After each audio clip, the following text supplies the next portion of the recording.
The man known to history as Walt Disney was born on the 5th of December, 1901 in the Hermosa district of the city of Chicago in Illinois in the United States. His father was Elias Disney, the son of Irish immigrants who had first settled in Ontario in British Canada in the early 19th century. Elias's family had moved to California in the 1870s in a belated attempt to profit from the state's gold rush. They soon abandoned that plan and accepted an offer to become farmers in Kansas. There, young Elias attempted to work as an orange farmer for a time, but this endeavor failed, and he was soon on the move again, working numerous jobs through the late 1880s and 1890s, notably on the railways. Eventually, he settled in Chicago and became a building contractor there.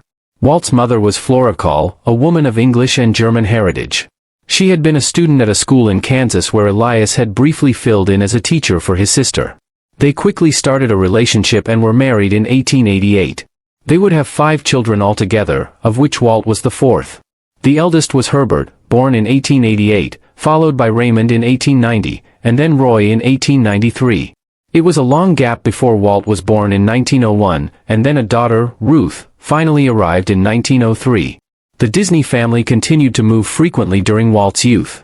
In the mid-1900s, a neighbor living near them on Tripp Avenue in Chicago had his barn broken into and robbed, following which Elias, a pious, conservative Christian, decided he did not want his family growing up in a city where criminality was so common. They moved to a 40-acre farm outside the town of Marceline in the state of Missouri, where one of Elias's brothers already lived. There, they grew fruit and cereal crops, but it was a tough life, and Walt's older brothers, Herbert and Raymond, soon left and headed to Chicago looking for work. In 1911, the family moved again, this time to Kansas City, where Elias had acquired the delivery rights to the local newspaper, the Kansas City Star. Walt and his brother Roy consequently spent the years that followed getting up shortly after 4 a.m. to begin the newspaper delivery runs before heading to school for a long day. Walt's grades suffered both from this itinerant youth and the manner in which work distracted him from his schooling. He had developed a liking for drawing, though, and was soon attracted to producing cartoons and cartoon-like characters. It would be the making of him in the long run. Disney was growing up during a period when the very nature of popular entertainment and children's entertainment was changing profoundly. Throughout history, there have been forms of entertainment that are spectator endeavors. A small group of people perform in some way, and a larger group of people watch and are entertained by what they see. This had always been a live-action form of entertainment, whether it was dramas or comedies being performed in theaters or circuses moving from town to entertain people within them. One of the most famous shows of all at the turn of the century was Buffalo Bill's Wild West show. But things were changing during Disney's youth. From the middle of the 19th century onwards, rapid advances were made in how to record images and how to transform these into videos and films.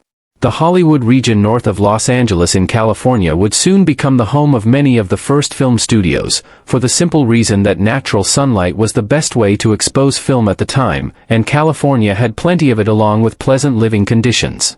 It was also around this time that video pioneers began to come up with the idea that the much older medium of cartoons, whereby drawings telling a story were produced in sequences, something which had begun to proliferate in newspapers since the middle of the 18th century, could be adapted to produce animation videos, whereby hundreds of drawings were utilized to create a video narrative by moving rapidly from picture to picture. The first major example of a hand-drawn animation film appeared in 1908, Phantasmagorie, by the French cartoonist, Émile Cohl. Disney was only 6 years old at the time, but the new medium would have a profound impact on his life and the history of popular culture in 20th century America. In 1917, the Disney family moved yet again. Back in the 1890s, when they had first lived in Chicago, Elias had purchased some shares in the Ozell Company, an outfit that produced apple juice and jelly in cans. In the intervening period, the company had done okay, and by the mid-1910s, Elias's shares became significant enough that he was able to acquire a place on the board of the company and moved the family back to Chicago. Back in the Windy City, Walt acquired a position as a cartoonist with the school newspaper at McKinley High School. He was anxious to leave Chicago, though. The United States had just entered the First World War, and Walt wanted to sign up for the military. However, turning just 16 years old in December 1917, he was considered too young. Eventually, he forged his date of birth on a birth certificate in order to acquire a posting with the Red Cross in France, but when he arrived in Europe in November 1918, he learned that the war had just ended. He returned home in 1919 after a stint in Europe that had seen him continue his interest in drawing by producing cartoons for the U.S. Army newspaper, The Stars and Stripes. Walt soon acquired a job working as a drawer for an advertising company in Kansas City, where he had lived during some of his most formative years between 1911 and 1917. It was while he was working in Kansas at the end of the 1910s that Disney formed what would be the most important relationship in his entire life. In the art department at the Pesman Rubin Commercial Art Studio, he met a fellow drawer and cartoonist by the name of Ub Ert Iwerks, a son of German immigrants who was just a few months older than Walt. Ub, who eventually shortened his name to simply Ub Iwerks, had a tough upbringing, having been abandoned by his father when he was very young. He and Walt soon bonded over their love of drawing, and the pair became fast friends. They also soon decided to leave the Pesman Rubin studio and strike out on their own, founding their own art studio while continuing to do occasional work for outfits like the Kansas City Slide newspaper company. Disney's later success would be considerably owing to Iwerks' talent. For instance, early on in their work together as animators, Iwerks developed a method of attaching a motor to an animation camera, which simplified the manner in which still images were rapidly flipped through to produce animation footage, while Iwerks would also be responsible to a considerable extent for designing the character of Mickey Mouse. This is not to take anything away from Walt's role. He was the driving force behind the creation of the company that bears his name. It was Disney who started numerous companies in Kansas along with Iwerks and managed the business side of them, and it was Walt who also took the decision in the summer of 1923 to head out west to California to found an animation studio in Hollywood, which had been firmly established by the mid-1920s as the heart of the burgeoning U.S. film industry. His initial reasons for doing so were twofold. His older brother Roy had moved out to the Golden State a while earlier, where he hoped that the warmer climate might aid his health problems, having been diagnosed with a mild case of tuberculosis. There, Walt and Roy soon set up the Disney Brothers studio and began working on producing animated pictures.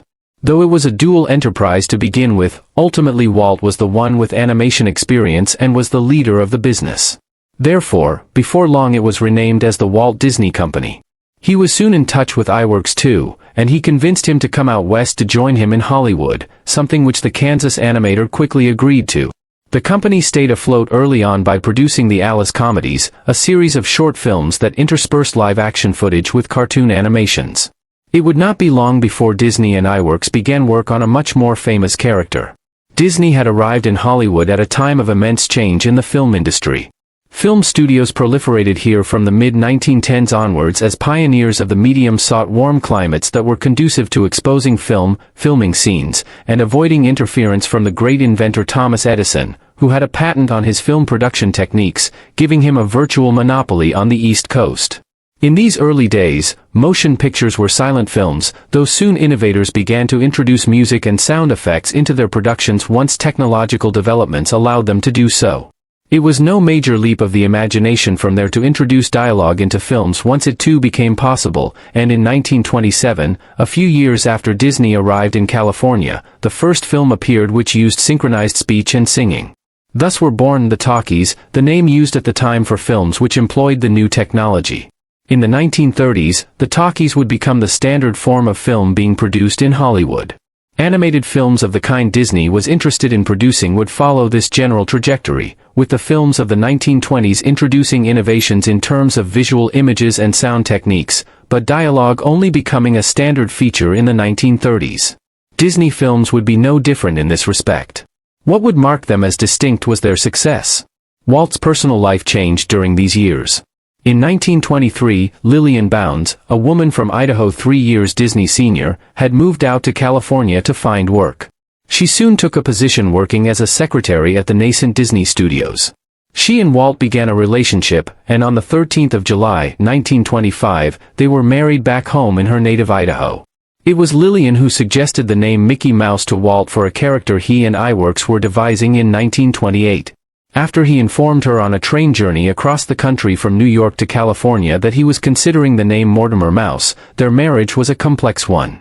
They struggled to have children, something which led to Walt having a borderline nervous breakdown in 1931. He recovered, and they eventually managed to have a daughter, Diane, in December 1933 after Lillian suffered several miscarriages. A second child eluded them, and in 1936 they adopted another daughter named Sharon when she was just a few weeks old. To the outside world, she was their biological daughter. It was not always an idyllic family life. Walt was a distant figure, often retreating to a room in their mansion where he had an enormous toy train installed, one which managed to run round and round a track that was nearly half a mile long. This aside, Disney could be sentimental. Years later at Disneyland, he had the Lily Bell train car installed as a homage to the role his wife played in conceiving Mickey Mouse. Work on what would eventually become Mickey Mouse began in 1927. Disney and iWorks had finished up work on the Alice comedies that had provided the core of their income in the first years of the studio's existence and needed a new project and new sources of income. Disney was advised by Charles Mintz, the head of another studio, Winkler Pictures, that Universal Pictures, one of the oldest studios in the country, wanted to set up a cartoon division and were looking for a character to launch this. Initially, Disney and iWorks thought that they might use a character based on a cat, but they quickly concluded that this had been overused already in other animations. They then landed on the idea of a rabbit character. The result, after a few weeks of work, was the birth of Oswald the Lucky Rabbit, a black and white walking rabbit who was a prototype for what became Mickey Mouse before long. After a short film starring Oswald entitled Poor Papa was rejected by Universal, Disney worked to produce a second one called Trolley Troubles. Universal was pleased and ordered more. Eventually, 27 short films featuring Oswald would be produced, netting Disney a handsome income from Universal, which placed the young studio on a decent financial footing. By then, the studio's staff had swelled to 20 people, while Walt, Roy Disney, and iWorks proved themselves to be good businesspeople. The Disneys invested some of the profit in an oil drilling business. iWorks used his proceeds to build up a side business producing and selling inks and paints used by animators and cartoonists like himself. Oswald the Lucky Rabbit was an inspiration for what would become Disney's most iconic character. Early in 1928, Disney and his wife visited New York, where Walt had a meeting to try and negotiate a more favorable cut of the profits for producing further films featuring Oswald over the next 2 years. He was disappointed by the offer he was made, and so on the train back to California, he began devising a new character, one which Winkler Pictures and Universal would not have commercial rights to in the way they now did to Oswald. Disney hit on the idea of creating a character like Oswald but slightly different. A mouse character could retain some of the anatomical features of Oswald and get around any copyright issues. As noted, he initially planned on calling the mouse version of Oswald Mortimer Mouse, but Lillian quickly convinced him that Mickey Mouse would sound better. Once he was back in California, iWorks drew Mickey Mouse as we largely know him today. His role in the creation of the character should be acknowledged, though the idea was Disney's. Disney and iWorks began work on an animated short film featuring Mickey immediately thereafter. The first outing was actually a production called Plain Crazy, in which both Mickey and Minnie Mouse appeared. However, it did not perform well at a test screening, and they went back to the drawing board, literally in this case. The result was Steamboat Willie, widely considered the debut of Mickey Mouse and also one of the first animated films to use fully synchronized sound to match the cartoon. Steamboat ran to just under 8 minutes. It begins with Mickey as a paddle steamboat pilot and revolves around his ongoing clashes with Captain Pete, a much larger cat-like character. Minnie Mouse races to catch the boat at one juncture, and Mickey helps her to board it. Pete eventually punishes Mickey by making him peel a load of potatoes. There is music and sounds of a kind issued by the characters throughout, though no real dialogue to speak of beyond some spoken by a parrot. With a budget of nearly $5,000, the audience response at the test screening was very positive, and Steamboat Willie was released. It premiered in New York in November 1928 and was soon more widely screened to critical acclaim and commercial success. Mickey would go on to become the most iconic of Disney characters. 12 short films were released featuring him alone in 1929, and the pattern continued into the 1930s as the studio sought to capitalize on his popularity. When merchandise, licensing rights, and all other commercial factors are taken into account, it is estimated that Mickey Mouse has earned Disney almost $200 billion over nearly a century since 1928. In 1929, Disney began working on a new range of animated shorts known as the Silly Symphony cartoons. These were originally conceived as short and funny animated videos that would accompany individual songs. However, before long, they were expanded into longer versions. Some 75 Silly Symphony films would be produced by Disney in the decade between 1929 and 1939. One above all others stands out, Three Little Pigs, which Disney released in 1933. Notably, in this case, Disney did not produce original characters. Indeed, Iwerks had left Disney altogether and gone out to work on his own in 1930 after a falling out between him and Walt. Disney was not an easy man to get along with, and his brusque attitude towards Iwerks as an employee, despite the fact that UB was clearly integral to the early success of Disney, had led to a rift. Instead of using characters which Iwerks had helped create, The Three Little Pigs was based on a fable dating back to at least the middle of the 19th century. It was part of a new pattern whereby Disney would draw on old fairy tales and folklore for material, reimagining tales from the medieval and early modern eras in new ways suitable for children. Three Little Pigs cost $22,000 to make, but it grossed approximately $250,000 and won the Academy Award in 1934 for Best Animated Short Film. With the success of The Three Little Pigs and other short films produced by Disney in the late 1920s and early 1930s, Walt began to conceive of a project to produce a feature-length animated film for the first time. He began sounding out the idea to other senior staff members and then looked for a story that could form the basis for the project. Proposals included making an animated children's version of one of Homer's ancient Greek stories, the Iliad and the Odyssey, or Jonathan Swift's book, Gulliver's Travels.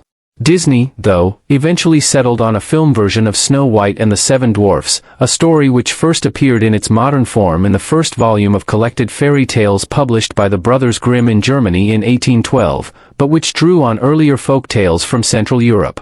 A live-action silent film adaptation of the story had already been released in 1916.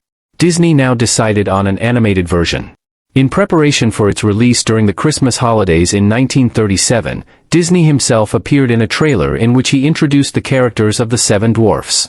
When it was released, it became an enormous success, grossing over $8 million by the end of 1938, a sum which made it the most financially successful animated film, adjusting for inflation, until the release of Aladdin in 1993. Disney was awarded an honorary Oscar by the Academy of Motion Pictures in 1939 for the film, with the Academy stating that the award was bestowed in recognition of Snow White constituting, quote, a significant screen innovation which has charmed millions and pioneered a great new entertainment field for the motion picture cartoon. Walt would follow up the success of Snow White by next adapting Carlo Collodi's 1883 children's novel, The Adventures of Pinocchio, for the screen. Released in 1940 simply as Pinocchio, the story is relatively well known. However, Disney adapted the original quite significantly. The story as written by the pseudonymous Carlo Collodi, a pen name adopted by Carlo Lorenzini, is a satire of European society in the second half of the 19th century and the perils of industrialization. Pinocchio is also not a very nice character in it. For instance, in the original, Pinocchio kills the character of Jiminy Cricket early on in the story by throwing a hammer at him. Geppetto, the kindly carpenter who fashions Pinocchio out of wood, is a much more put-upon character, one who is immediately kicked by the puppet when he comes to life. He later sells his only coat to buy Pinocchio some schoolbooks, only for Pinocchio to sell these on his way to school, which he does not attend. Disney sanitized the story, making it much more family-friendly. Jiminy Cricket becomes Pinocchio's friend, for instance, rather than a character that briefly appears at the start and is murdered by Pinocchio.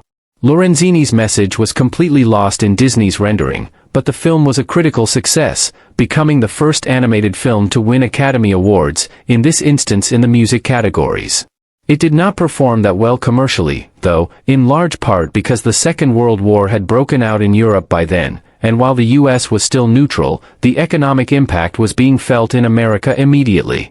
There were some questionable decisions made by Disney during these years leading up to and during the Second World War that erupted in Europe in 1939.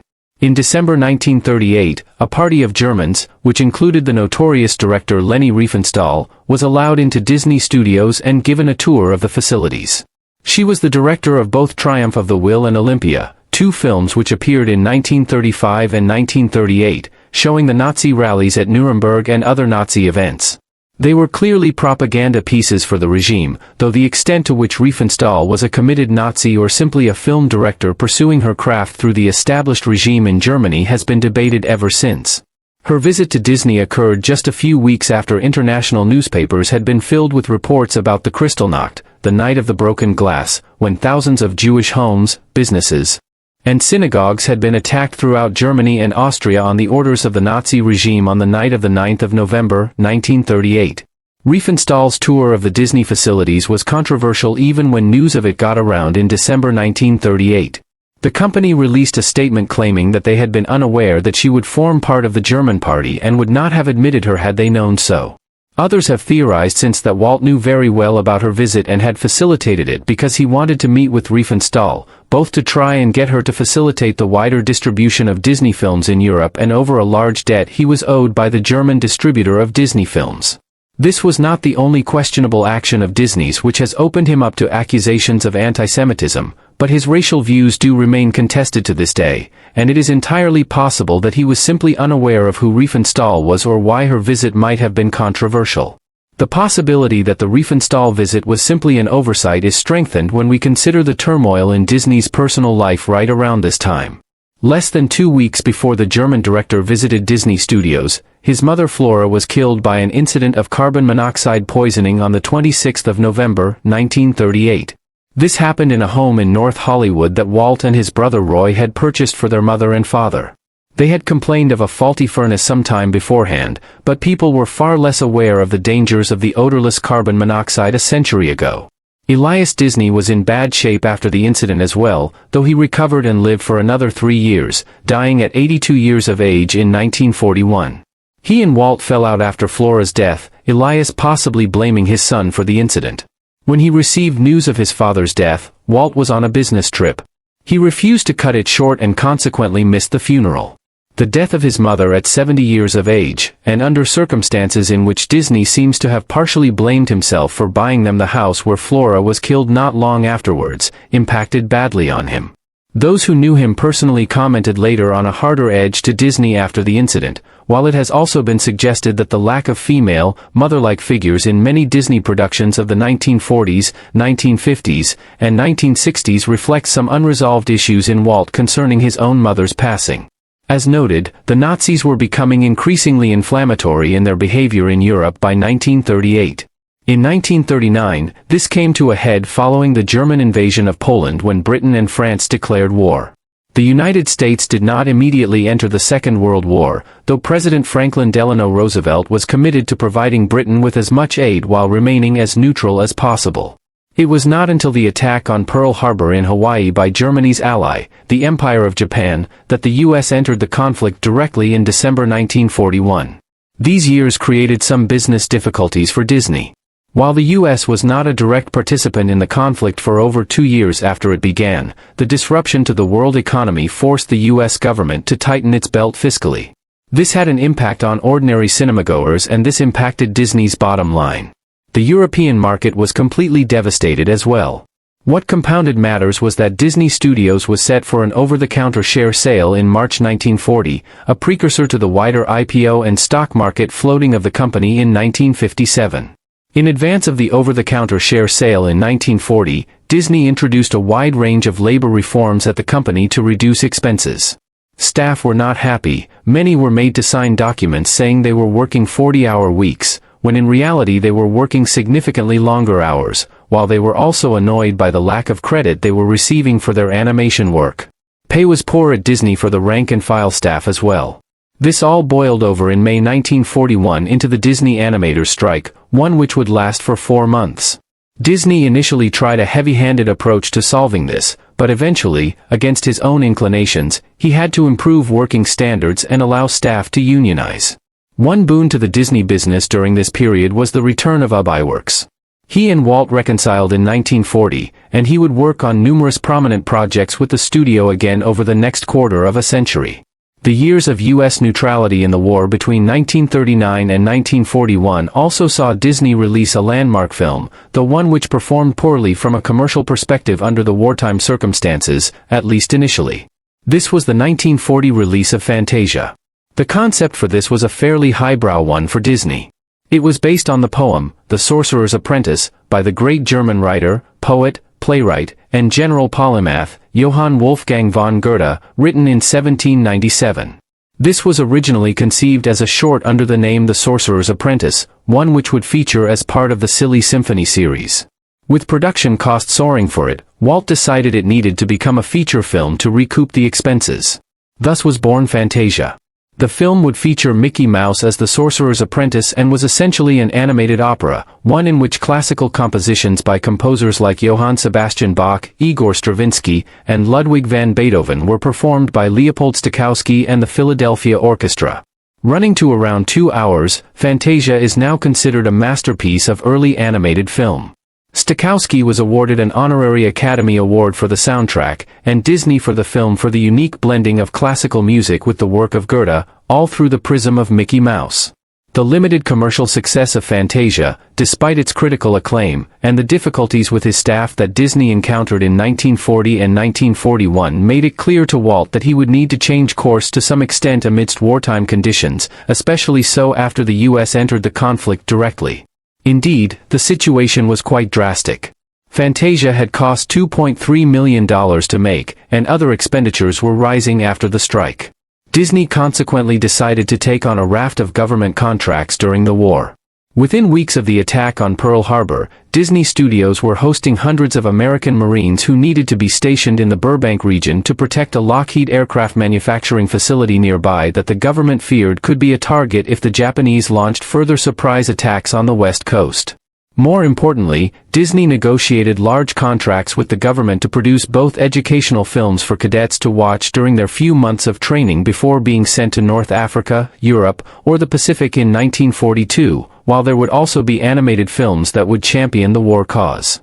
For the latter, Disney transformed Donald Duck, a character who had first appeared in a Silly Symphony film back in 1934, into the wartime face of Disney. He appeared in a great many films between 1942 and 1945. A good example is Der Führer's Face, a cartoon in which Donald is a line worker in a factory producing war munitions in Naziland. He is tormented by long hours working for the wartime economy, poor rations, and having to spend much of his day giving salutes to images of Der Führer's face, which sometimes appear for no reason on the assembly lines. The short was one of 2 war propaganda films, the other being The Yankee Doodle Mouse starring Tom and Jerry, which won Academy Awards for animated short films during the Second World War. Donald Duck cartoons and other related work designed to boost American morale at home while the soldiers fought abroad kept Disney afloat financially during the war. Nevertheless, Walt was still concerned to finish a number of films that had already been in production before the war. One such was Dumbo, the tale of a put-upon elephant called Jumbo J.N.R., who is mockingly referred to as Dumbo on account of his large ears. Dumbo has the last laugh, though, as he learns to fly using his oversized ears. The film had been in pre-production as early as 1939. Disney decided to finish it after the commercial failure of Fantasia, while also scaling it back to cut costs, meaning that the final film was just 64 minutes long when released in 1941. It was followed a year later by Bambi, the story of a white-tailed deer named Bambi who meets with adversity. It was based on a novel written by Felix Salten, a Jewish Austrian, and published in 1923. Though the film has always been held in high regard, critics have since pointed out that Disney basically excised the meaning of Salten's novel from the film, the book being an allegorical statement about the dangers Europe's Jews faced in an increasingly anti-Semitic Europe. It has added to the thorny issue of Disney's alleged anti-Semitism and is also one of the foremost examples of how Disney sanitized and dumbed down 20th-century culture in order to create mere entertainment. Donald Duck would soon be able to stop saluting the Führer's likeness and get a break from the assembly line. The Second World War came to an end in Europe at the beginning of May 1945, and the Japanese surrendered 4 months later after 2 nuclear weapons were dropped on their country. Once the war came to an end, Disney had to negotiate relief from the Bank of America, as the studio was now carrying millions of dollars worth of debt. An arrangement was reached in large part because the bank knew that Disney was a solid business that simply needed time to recover from the setbacks it had experienced during the Great Depression of the 1930s and then the war years. A comparative lull followed in Disney's output as Walt and Roy focused on producing a number of live-action nature documentaries and other features of that kind, which were cheap to make and that could turn a decent profit. Consequently, it was the early 1950s before they would return to animated feature films, but when they did, a slew of hits followed, namely Cinderella, Alice in Wonderland, and Peter Pan, all of which premiered between 1950 and 1953. The decade between 1945 and 1955 was critical in establishing the future success of the Disney brand from a financial perspective. It also made Walt a very wealthy man himself. As the studios and related businesses went from strength to strength, he amassed a fortune. When he died, he would be worth around $100 million, making him a billionaire in modern terms. He didn't get there, though, by being an entirely likable character. Disney could be distant and unemotional with those around him, his wife and children included. A workaholic, he was not an easy person to toil under. Walt was notoriously short on praise and had extremely high standards. Those who worked extensively with him in the 1930s, 1940s, and 1950s later stated that the best indication that Disney was happy with work was if he didn't criticize it. There was rarely ever praise. If he liked something, he would simply remark, "That works," or something to that effect. However, he was loyal towards talented staff, giving them decent bonuses in later years when the company got back on its feet financially. But his personal interactions were often very poor. He had a temper that staff saw regularly, and his attitude towards his brother, Roy, who had helped so much in financing the studio to get started back in the 1920s, was appalling on occasions, effectively referring to Roy as the company accountant rather than one of the directors. These were also years in which Disney played a role in the Red Scare and the Hollywood blacklist. No sooner had the Second World War ended in Europe than the Cold War began to develop as both the Western Allies and the Soviets claimed control over different parts of liberated Europe. At home in America in the late 1940s and the 1950s, life would be characterized by an increasing paranoia about a possible Soviet fifth column developing in the country. Many government officials and politicians were particularly suspicious about Hollywood, a place with a strong strain of left-wing politics and where some people were indeed favorably disposed to communism. Soon quasi-legitimate fears turned to panic and baseless accusations. Disney was amongst those leveling the accusations. As early as 1941, he published a piece in Variety magazine in which he had blamed the Disney animators' strike of 1941 on communist activity. In 1944, he was a founder of the Motion Picture Alliance for the Preservation of American Ideals, established to make sure Hollywood steered clear of allowing subtle communist messaging to enter its films. In 1947, when the House Un-American Activities Committee began convening hearings concerning Hollywood, Disney appeared alongside a still quite young Ronald Reagan and denounced many colleagues as being potential communists. Disney was also a special agent for the FBI during the late 1940s and early 1950s, though the exact nature of his role remains debated, with evidence pointing towards this largely being for him to produce educational films. The post-war era was different for Disney in more benign ways than the intricacies of the Cold War. When Disney Studios had first opened in the 1920s, people watched films and animated shorts in theaters or Odeons. The technology that would underpin televisions was only just then being developed by figures like the Scottish inventor, John Logie Baird. A television set he designed was made commercially available in the 1930s, but even so, it was only really in the aftermath of the Second World War that television started entering the homes of Americans in large numbers, and it was the 1950s before it became possible to transmit television signals nationally around the U.S. Disney was a quick adopter of the new technology. In 1955, the Mickey Mouse Club was launched with the iconic Mouseketeers. It ran initially until 1959 and would be revived in the 1970s. Many people will be familiar with it for facilitating the subsequent musical careers of Mouseketeers like Britney Spears and Justin Timberlake and actors like Ryan Gosling, but the greater significance in the short run was that Disney now plugged into the opportunities presented by television. The Disney Channel would launch several years later in 1983. In the first half of the 1950s, much of Disney's energies were consumed by one of his greatest endeavors. As far back as the early 1940s, he had developed an idea for creating a space where adults and their children could go and effectively play together in a way that moved beyond the traditional city or town park. The idea grew as he received regular letters over the years from individuals inquiring if they could come and visit the Disney studios at Burbank in California. Realizing that it was not practical for visitors to start coming to the studios in large numbers, he formulated a plan to build a kind of park that would be Disney-themed. At first, he intended to build this alongside the Burbank studios, but he soon realized that a much larger space was necessary to make his vision a reality. Thus, he purchased a 160-acre undeveloped plot of land near Anaheim in Orange County, California. There he began building the first Disneyland theme park in 1954. It opened for business in the summer of 1955, with the Sleeping Beauty Castle, based on the spectacular 19th-century Neuschwanstein Castle in southern Germany, being the centerpiece.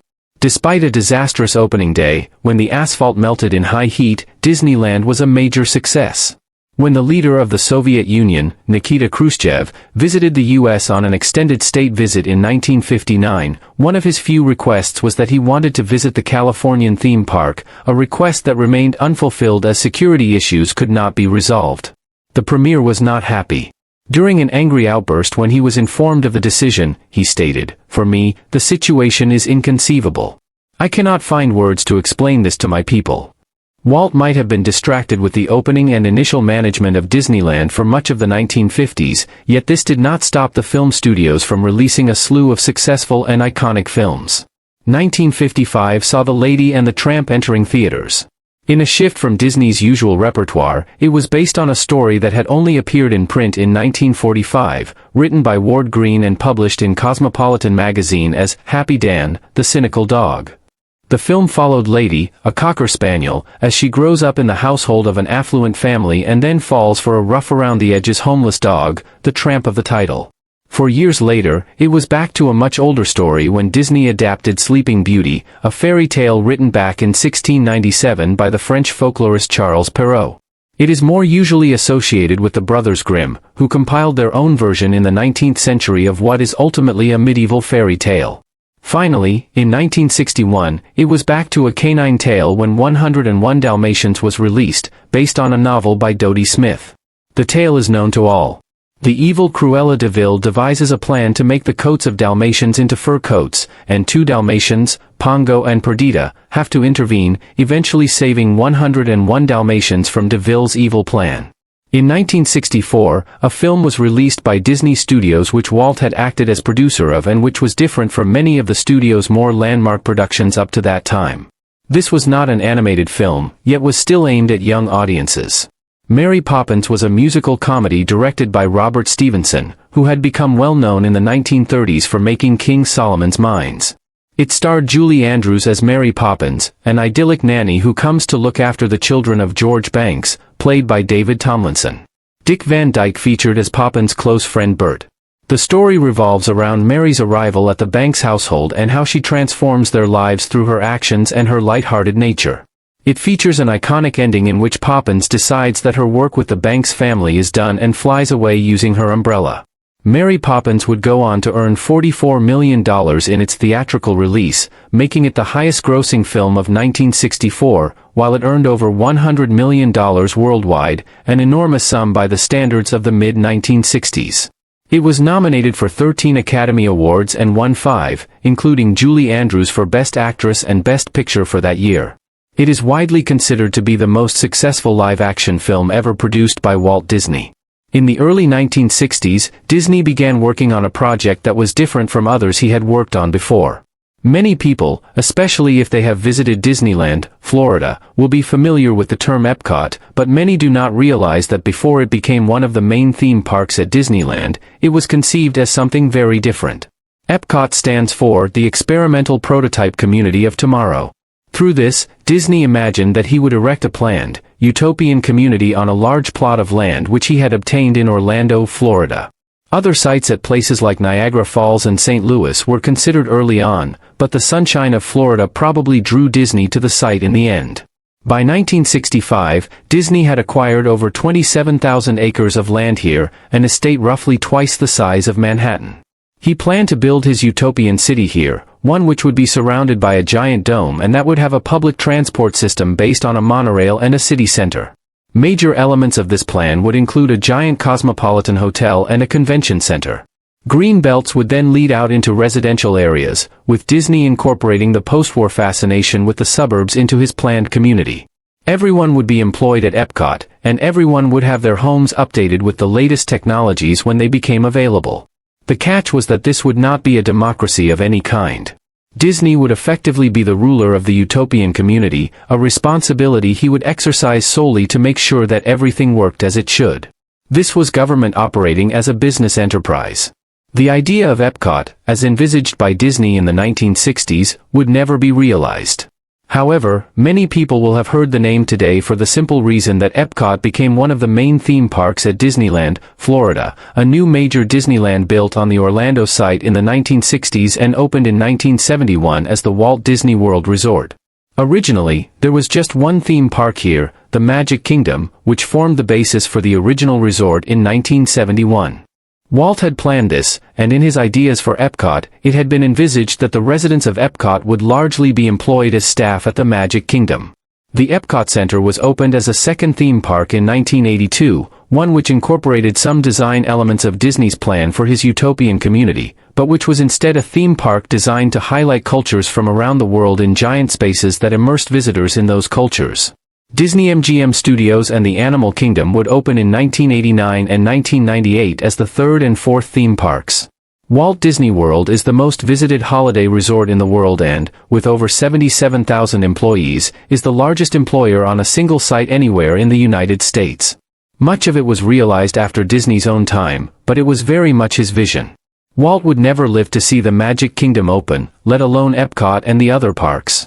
Despite the wholesome image of the Disney brand, Walt Disney the man led a broadly unhealthy life, something he commented ironically on himself. In particular, he was a chronic chain smoker, something which was made worse by his preference for unfiltered cigarettes. The habit caught up with him when he was in his mid-60s. His breathing had been going downhill for years, and he eventually sought medical advice in 1966. He was soon diagnosed with lung cancer. Although the use of radioactive cobalt therapy had been introduced in the 1950s, lung cancer was still far less treatable in the 1960s than it is today. In any event, Disney's case was terminal by the time he was diagnosed. Within a few weeks, he was so poorly that he was sent to the hospital, from which he would never return. He died there on the 15th of December, 1966, just over a week after turning 65.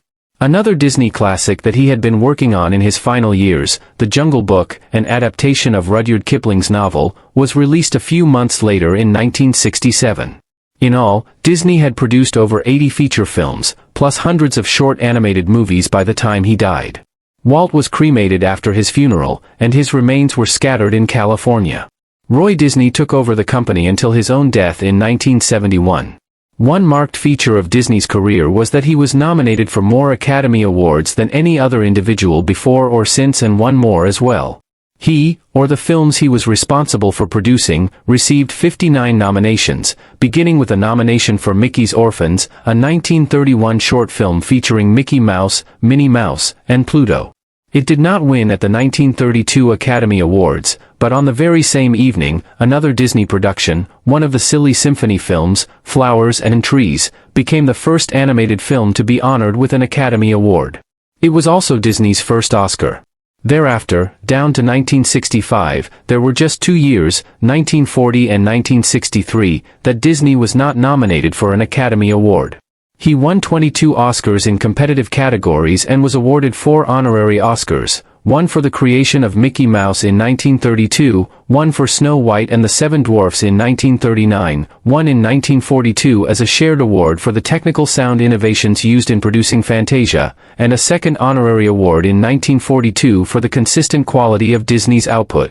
The 1932 award should probably have been shared with Iwerks. The 1939 Oscar has the distinction of having been a specially designed statuette featuring 7 miniature statuettes to symbolize the 7 dwarfs.